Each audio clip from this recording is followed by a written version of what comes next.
On the U.S. government budget and border debate, I'm joined now by Eleanor Clift, a political analyst at U.S. news site The Daily Beast. Before I came out here, the ACLU tweeting they're going to go to court.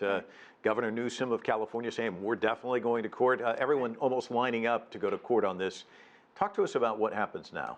Well, the president seems fairly confident that even if he gets what he calls a bad ruling at some of the lower courts, that this will eventually reach the Supreme Court. And it might not take a long time. The courts could speed this up.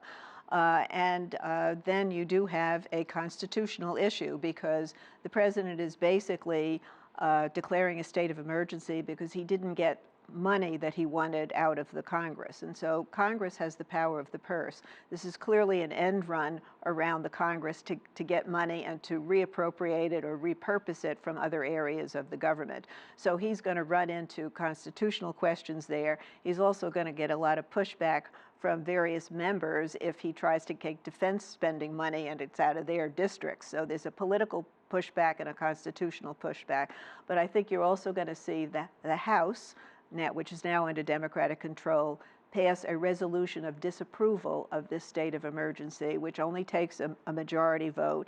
And the Senate leader cannot just refuse to bring it to a vote under the law, which is the Presidential Emergency Act of 1976. It was a law designed to restrain executive power. Here it's having just the opposite effect. But they would have to vote in the Senate as well.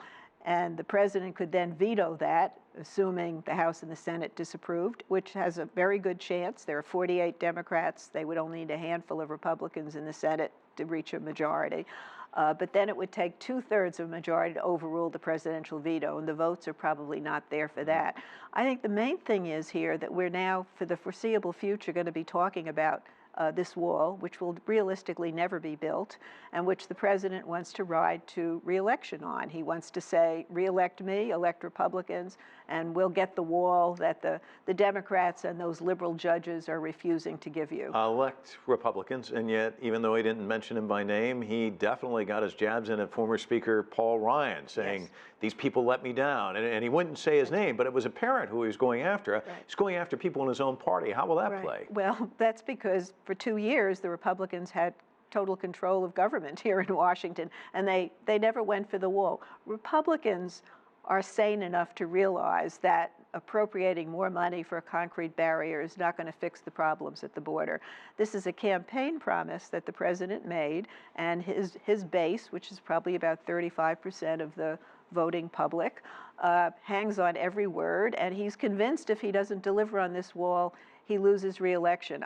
I think the people who support him will love him no matter what he does, and I think he should just give this up and move on, but he's fixated. Well, and to that point, can anything get done in Washington if he's going to keep the bully pulpit and he's going to keep it all focused on this one issue? What else does he want to get done? He doesn't really have a legislative agenda. There are some things they could work on, lowering the cost of prescription drugs, trying to help with the opioid crisis in this country. But for the most part, this president doesn't have a big legislative agenda he wants to fulfill. So we're going to be talking about the wall for a while. Eleanor, thanks so much. Really appreciate it.